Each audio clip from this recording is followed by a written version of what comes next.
Legends, welcome back to the Peak Performance Podcast, and today we are joined by two of the finest men to grace this rock that we call planet Earth. Paulie, Kieran, how are you, boys?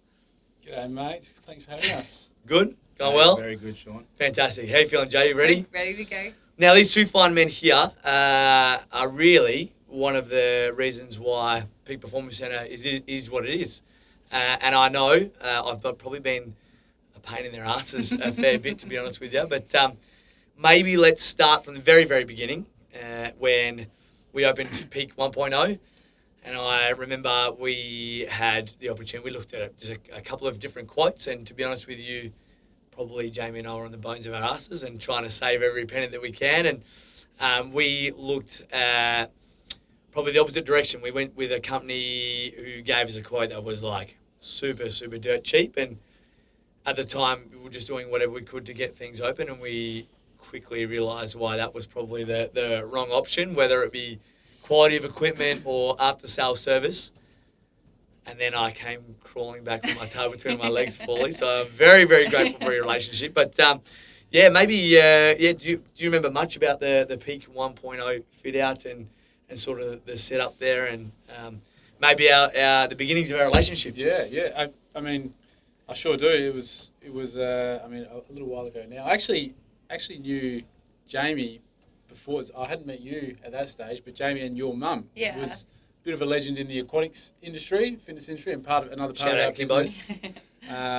Dealt with that aquatic fitness, and so I actually knew your side of the family before I met you. But was there another Paul in the business too? Did we call there was another Paul. You were young Paul. I was young Paul. There was young Paul and old Paul, so you were on the good side of the coin. Yeah, and then we caught up one day. You guys were looking to open a space, and it didn't get off on the right foot, but we got there in the end, and we never looked back. Do you have a lot of those circumstances where people initially go for the cheaper and ask your option, either just to get open or just to sort of scrounge pennies together? Do you think have you had that experience a few times with? Yeah, look, everyone's different. All their needs are different at the time. You don't have to be PC as well, mate. No, you say yes, Sean, you're a peanut, but that's okay. Yeah, everyone's got a different, everyone's at a different starting point as well. So you just try and put your best foot forward, and if it's the right fit, then it'll work. But we got around there in the end. For me, I think it just really resonated the way that you guys went above and beyond. You didn't hold obviously any grudges from that first interaction, but also, when you looked at our space, you made it so much more functional as well. I think in that interim where we'd had that initial supplier, we had our squat racks orientated one way where we could get 3 people in, and very fortunately we feel grateful that things organically grew, and those 3 squat racks were pretty quickly not enough. So we had you guys and Big Merv, who's legendary in the South Australian fitness equipment industry. We might have to get him on the podcast. Oof, but X-rated. Our editor will have to do a lot of bleeping for that.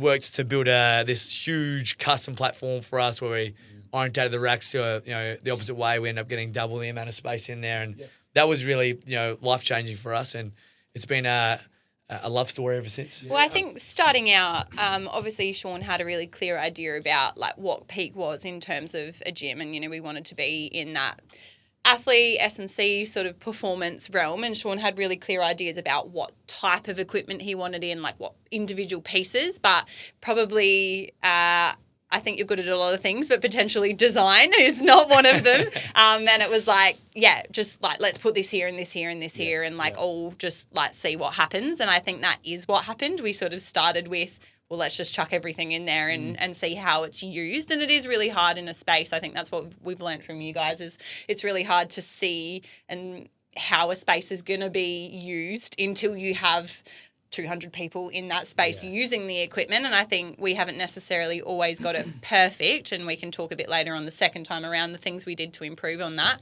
Do you remember having those thought processes around design, or how you sort of helped to manipulate Peak 1.0? Yeah, well, I mean, the basketball court was the heart of that space. So we that had was an to issue. fit a gym on the outskirts of a basketball court. So that was a constant process of just juggling, and then each week you're getting more and more members, and you're growing, and having to accommodate that open space in the middle and still have functional a gym space was challenging. I don't know how you guys managed it looking back there now, but yeah, I think the same thing, to be honest with you.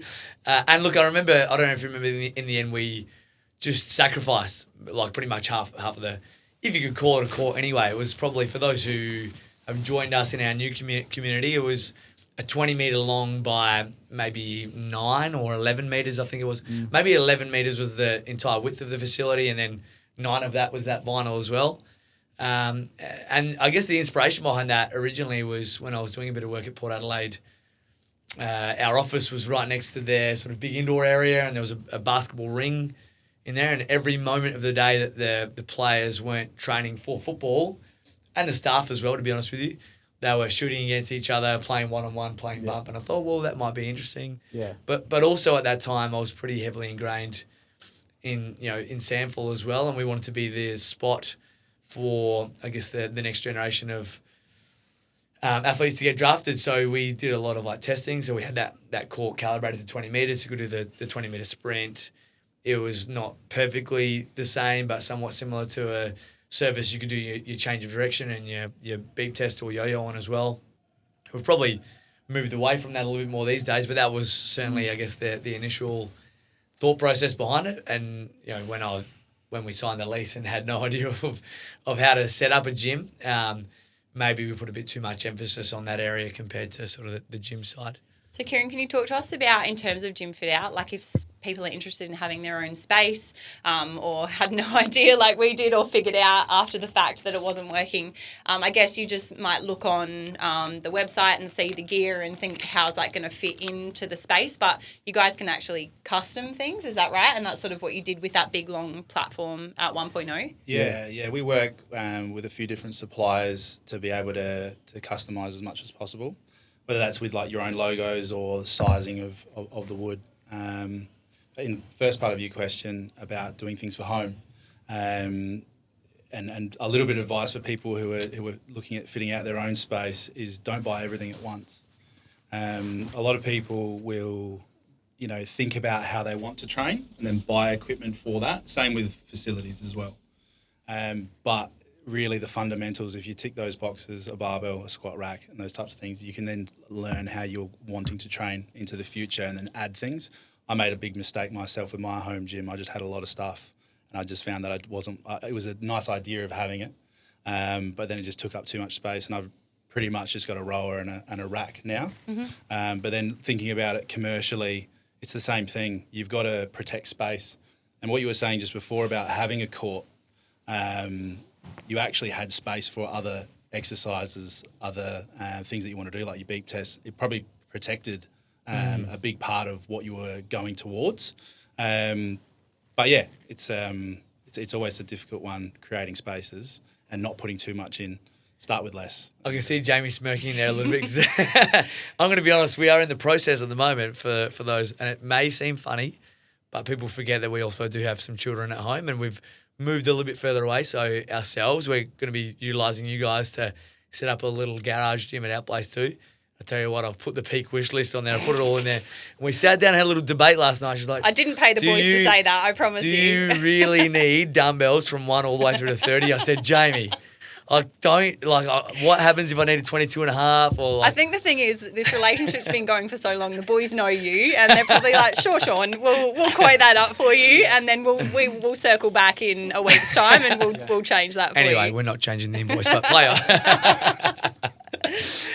What about, have you seen any maybe mistakes that are reasonably common of people who set up, either which way? Let's maybe start in-house. Mm-hmm. Well, you sort of talked about that before, but also commercially, some key mistakes you've seen people make when they're sort of setting things up? Yeah, this sort of goes against being a salesman, because about 7 years ago, if someone came to me to fit out a gym, I'd try and sell them as much as possible. Yeah. But that's not good for relationships. So the biggest thing is protecting space. So getting the things that you need and then growing into it. So you always find exercises to do with bare space. And that's one thing here at 2.0 that I proposed to you guys, was that second space in front of your dumbbells. You can have equipment there that's on wheels, move it out and use it as almost a second class space. So you've always got to have forward thought on increasing membership and where you're going to utilise space. Yeah, Yeah. for sure. Just on that, I think that's a really good point before we move on to talking about 2.0. As Sean said, we initially went with a different company and then circled back to you guys. And for us being a couple that started a business ourselves and local in SA, a lot of the other companies maybe were interstate or overseas that maybe supply some of the bigger commercial spaces or have, not to say that your gear's not beautiful, but I guess are known for being aesthetically really pleasing and all across Instagram. For us, we really valued that after sales service and that relationship, as you just touched on, and it's really nice to hear essentially you guys' job is sales, but we've always felt that the care has been more than that, and I think that's why this relationship is lasted this long and gotten to where it is today. So yeah, how important is that after sales sort of service for you guys? Yeah, I mean, we probably have very similar journeys in terms of we're local, local athletes play amateur sport, and we're really passionate about sport. And your mantra of closing the gap between local and elite, that is something that we can sort of align with in terms of we want to offer great equipment for everyday athletes. I think is what we align with. So we're really passionate to make things work and see it progress and evolve into something really big. So it's sort of like I suppose we take the projects on personally, I guess. And yours was a classic scenario where, we really love the energy. When you walk in that gym, it's got a great energy, and we see that's a space that I'd really want to train in. We just sort of evolved naturally from there, I think. One of the things I think we've really picked up from a lot of the, podcasts we've done, particularly in season 1, is a lot of business and a lot of performance and all those sorts of things is all about creating moments for people. And for us, I think you guys have created lots of moments for us, whether it be, as I said, through those interactions or, when we get to come in and have a look at the 3D models and go that was, amazing, or have us as a part of the setup. So you've created a lot of moments for us, which we're really appreciative of. And it's scary, I'm sure right? there'll be many more to come. Whether it's in a home space or commercially, people are investing a lot, right, in setting up a space that is for their health and wellness, which can be really personal, and people are taking time out of their lives to do that. So we've definitely felt, through you guys that genuine care is there. We're very grateful for that. Oh, Now we fast forward through to the second time that I busted both of your balls. I apologise. We get to 2.0. And, for me, obviously, I was pretty intent from the start that we're going to be utilising you guys. But the beauty is that we have other people that keep us accountable now. And it was really important that we did our due diligence. So setting up 2.0, although having a pre-existing relationship with you guys, opened up the forum to talk to a range of other businesses as well. So we had 4 other commercial, fitness equipment businesses that provided us, a range of products, equipment, layouts, those sorts of things. Do you remember that process? And you guys were both pretty heavily involved in that one. And you're allowed to say again, I was a wanker if you want. Nah, you're all right. You're all right. No, that was great, and that was as you said, doing the right thing by everyone involved as well, and it made us really be super thorough in what we were doing and making sure we were providing the best space possible for you, and something that reflected your personality and where as Kieran touched on before, how you're going to grow into this space as well. There was a lot of every day a phone call from you. I'd check my phone. Oh no, I'm so sorry, mate. I've changed my mind. I want to do this. We're adding more. Okay, but yeah, that was an awesome process, and just looking out there now, super proud to see how it's all turned out in the end. Absolutely. I kind of prefer it. It's the opportunity to compete with other companies that are within our field and come out on top. That resonates with me as an ex-athlete. You know what I mean? So when we do know that there's other companies in for a job, sort of makes you a bit more competitive, and it makes you think a bit deeper and a bit longer about things. And PEAQ was one of the projects when I got involved for design that I just became obsessive over and getting it right. So shout out to my wife Simone, because we'd be Simone. we'd be halfway through a conversation talking about something to do with the kids. I'd be like, yeah, but what if I put the dumbbells in the middle and I put the racks on the side? She's like, what are you talking about? I reckon I was talking to my sleep as well. But yeah, it's we appreciate the opportunity to be in the running for jobs. So it's part of why we like to do what we do. Jay, do you remember the first time we went down there? Was at Mawson Lake, so you guys obviously changed locations now, but we went down and checked out the 3D models. I reckon there was maybe 2 or 3 different iterations of it. Do you remember that process? Yeah, and I remember did we agree? I can't even remember. I if don't we know. agreed on the I same just layout. remember No, you didn't. thinking, that checks out. That's usually standard.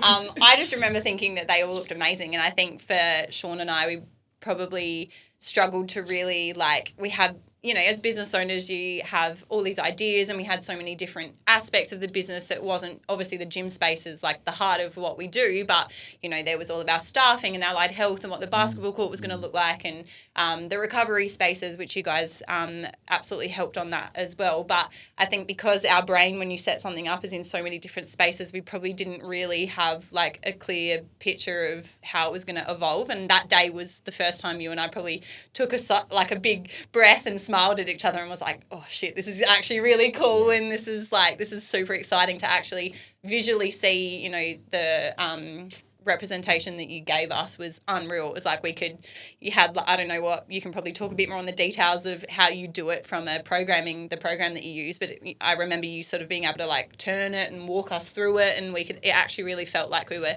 in there. So that in itself, for us as business owners, when you're pouring so much resources into it, your attention to detail was great. But yeah, I don't remember specifically agreeing or disagreeing, but that sounds about right.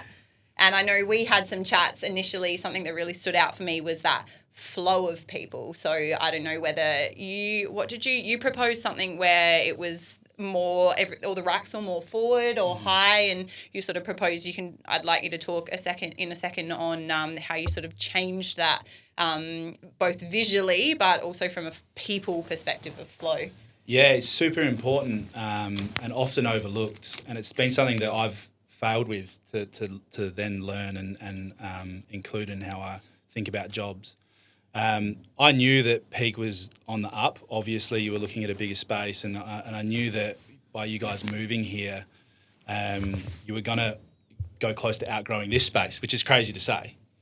But I had to think about flow of traffic, but then also making it understandable for someone to walk in where they go, which is huge. I can't talk to the reception and this space up here, but from when you walk in, people need to understand where the counter is, who they go to talk to, and where they train.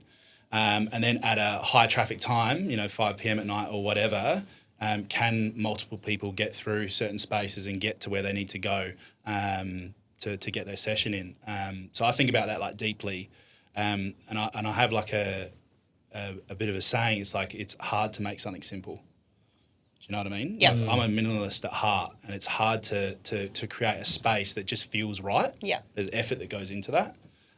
So I think a lot when I'm doing a job about how can we make this place as simple as possible, as functional as possible, and the rest sort of takes care of itself. But with PEAQ 2.0, I just knew that there's going to be heavy traffic at times, and things need to be separate.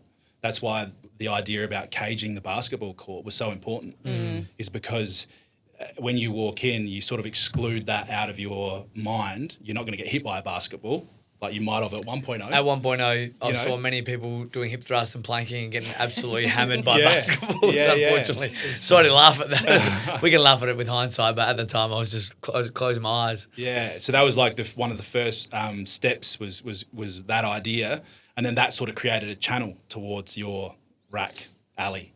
But yeah, it was a very fun project. Yeah. Sorry, you go. You'd say even ideas of you separating the spaces, but we didn't want walls or anything. So Kieran we had the great wall of dumbbells in the end, which acts as that barrier where because you embrace the chaos. You like all to be able to see everyone and working together, but still have separate spaces. And it was just some cool little features like that. Jamie loves it when I shout at her from the other side of the facility. The rare occasion that we're here doing class at the same time. Yeah, that's why I wanted to make sure we kept it open. But I guess for us, obviously we mentioned that we went through that process. We had countless meetings, back and forth with quotes, back and forth with different layouts. And for us, the South Australian connection, the personal relationship we have with you guys, your attention to detail and your willingness to go above and beyond. I guess in this process, this was one of the first times, if not the first time, that you went highly customizable with, I think, plates and racks and dumbbells and those sorts of things. Yep. That even included a trip to China. Can you talk us through that? Yeah. Basically, what we proposed to you, as soon as you gave us the green light, I thought, well, we have to back it up now. So, was it the first time, or had you done bits and pieces of it before? Customisation? Yeah, we've done little bits, but not to the scale of, like, yours is even down to, you got a lot of basketball athletes, so the height of the racks, we had to change everything to suit exactly what we wanted. Which doesn't suit me at all, to be honest with you. I need 3 ladders to get up to do a chin-up. And you wanted more and more racks in the space, so then the lifting platforms had to be customised to fit in that. It was just, I don't know, when you walk around the whole gym, everything was thought of to the centimetre to make sure we were maximising the space. And then we wanted some cool branding on it as well. So, we flew over pretty much straight after we got the green light from you, and got cracking and got everything into production. You did have to take a bit of risk as well. You told me that the sample of the dumbbell rack, because we had this like custom. How long is that? It's long. Like it's like 15 meters or something like that. Dumbbells to 60 or whatever it was. So that's what I want in our home gym as well. So down the street. That just is our home. We've got no furniture. It's just 3 meters of dumbbells.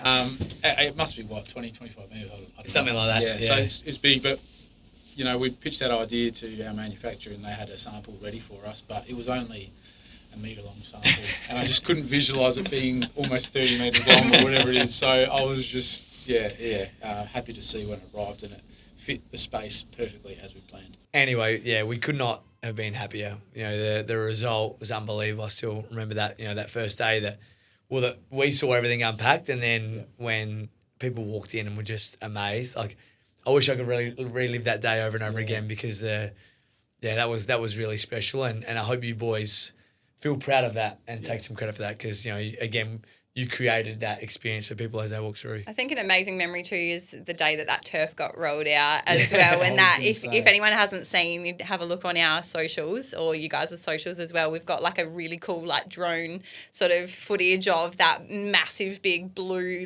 popping like roll being pushed out onto the gym floor. I was like, oh, this feels like it's peak now. That was a really cool moment. The turf was cool because we didn't want have multiple pieces of turf stuck together where there's creases and that, so we just went for one huge roll. And when that day it arrived and we unrolled it, was pretty cool. It was great to see that it was the colour blue. It fit and it worked. I remember seeing it in the warehouse. You were like, that's it, it's just like arrived. We were like, oh my gosh, how's that gonna fit in the gym? But and then you roll it out, it looks like small when Yeah.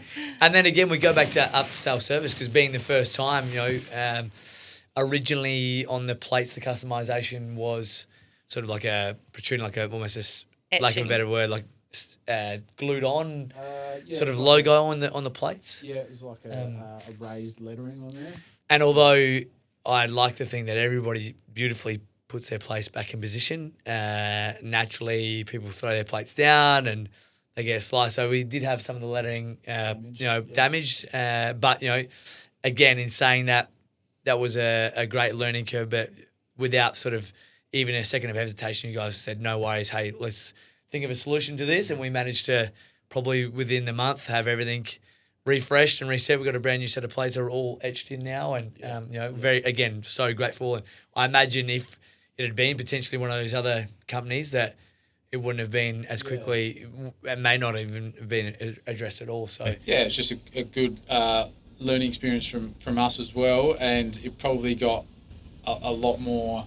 The plates were getting a fair bit of use. So long term, it was probably better if we just revisited that and had something that was just gonna stick long term. I think so. It was everything happened for that. And how you react in those moments sort of, Yeah. shows your commitment to the relationship. Yeah. You know what I mean? Absolutely. We take pride in making sure everything the public see, everything that's out on the show is as best as it can be. So. Yeah. We talked about not understanding necessarily how a space is going to be used, even if you think you've got everything right, until people are actually in there using it. How much as a business and in your line of work, I know you said you do a high level of customization, do you learn from those jobs and then, are you able to implement that into then the equipment that you customize or that you sell, and do you change products like based off of that? Yeah, we do. But still, everyone is different. Like you wanted colour. You didn't want black on black. You wanted your own personality in the thing in this space. So everyone is different. But yeah, absolutely, you learn. I mean, if you're not learning and innovating and improving as you go, you're not going to go too far or anything. So might be interesting as we head towards the end of this. Are there any trends going on in the gym world in terms of commercially? What are you seeing out there? If people are interested in either setting up their own commercial space and following trends, or wanting to step outside of that and put their stamp on it, what are you sort of seeing in the commercial space at the moment? Good question. The obvious one is wellness. I don't know if people know, but like annually revenue for wellness and fitness, fitness is 3% of what wellness is. Wow. So it's, and that's fitness facilities and wellness as a whole. So just to clarify, we talking on what specifically sort of things are you talking on in terms of wellness? So you were talking about recovery, psychology, Yoga, Pilates would be involved in that. And it's an interesting one because people think that wellness is saunas and ice baths, and you guys do that here, and it's awesome, and I use them myself. But wellness is way more than that, like environmental wellness, and also sense of community. That's wellness, and the saunas and the ice baths might be great for acquisition. But for retention, having an environment where people want to be is everything. So if you can create a space like that has a sense of community, which like what you do here perfectly, that's great for business, and that is more wellness than what meets the eye. So yeah, it's in terms of going back to your question, number one, I would say focus on what community you're trying to create, which will take care of your business, and that's age old. That's not a new trend. But in terms of what you can put in your facility that is a new trend, I would look at wellness products, and they're a great return on investment. Like if you set it up properly, saunas and ice baths, and it is something that is done a lot more interstate. South Australia is not probably up to it, up to the standard yet. I know in maybe some of the warmer states, Queensland, I know I've seen a lot of, and maybe New South Wales, I know there's a lot of really specky just recovery or wellness-based facilities. Yeah. I was in Sydney 2 weeks ago, for the fitness expo, and just randomly, like I was staying in the city, and Daniel, the fella that I was with, we were like, oh, yeah, we feel like going for a gym session. So we walked like 5 minutes from where we were staying, found this gym. Unbelievable setup. It was like an R&B nightclub as a gym. and then they said, oh, do you want to check out the wellness centre that we've created? And there was a little door up some stairs, and we're like, yeah, for sure. It's like, it was $50 for a session plus 90 minutes in the wellness room. And this wellness room was like walking into a cave. It was like infrared sauna, traditional sauna, magnesium pools, ice baths, had a full like recovery hub where you could take your BCAAs and that type of thing. And I was like, man, we've just stumbled across this in Sydney. I've never seen anything like, I know what's going on in Adelaide. I've never seen anything like this in Adelaide. If we've just stumbled across it by chance, like we're a bit behind the pace. So that was really cool to see. And it also like opened my eyes to, okay, well, that's what's probably coming to Adelaide eventually. We're a bit slower paced here. Greg and Burjo, do you reckon we could sort that out in the budget? I want to go sit in the cave for a little while. Yeah, so that was cool. But yeah, I think I've answered the question. Probably leaning into what wellness modalities you can fit into a club would be a good idea. Yeah. I've got one last one before we wrap up. Now, by the time that this airs, we would have seen your beautiful setup on the block, which is really exciting. So just to give people a bit of a scope out there, you might have seen on our socials as well. We've done some collabs in recent times. The boys, Robbie and Matt from the block, who are absolute characters. You'll see lots of fun innuendo. They hit you guys up to say that they wanted to sort of do a home gym at the place they were setting up, and I'm sure by the time that this goes up, it's already been sold by now. But can you quickly talk us through how you went about sort of setting all that up, and how fun was that? Robbie had reached out to us while he was on while they were in the middle of filming, and he had the idea. They had some really cool ideas for their house, but one of them was to turn their shed into a home setup, and we had about 2 days' notice to set it up. So Sounds like us. our team's really awesome. We basically, Kieran designed a space or proposed an idea to them, and before you know it, the trucks were loaded and the guys were on their way and set that up. And I think it's airing this week, but by all reports, it gets a pretty good rap. And yeah, we were stoked to see some gear on there. And there's, it's just another really cool partnership we've had this year. We've got some really great projects coming up next year as well. And yeah, it was great to see it. Amazing. If anyone does want to set up a home gym space, commercial space, anything at all gym related, how can they reach out to you guys, and what does that look like? Yeah, absolutely. Reach out to myself or one of our team. You can hit us up on our socials or send us an email. We'd be happy to help. At least just run through some ideas and see what your vision is, and hopefully we can help facilitate it. Boys, really appreciate your time. Sorry for making your life hard for the last 6 years. Love it. I promise when we have 3.0 open, things will be a lot easier. This is news to me. But no, we really, really appreciate your relationship and everything you've done for both of our facilities, and I'm sure this is just the beginning of something even more special. But good luck with all your upcoming projects, and excited to see what we achieve in the future. Pleasure to be here. Thanks for having us, and thanks for your trust. I guess in going back almost 10 years now and working together, it's been fun, and looking forward to what you've got in store for the next 10 years. I'm sure it will be eventful. It's been a pleasure. Cheers. Thanks, guys. What a wonderful chat with Paul and Kieran, two great men who have really shaped our facility. For me, the one that stands out, whether I like it or not, is less can sometimes be more. And what are some of the key issues that surround setting up your own home and commercial space?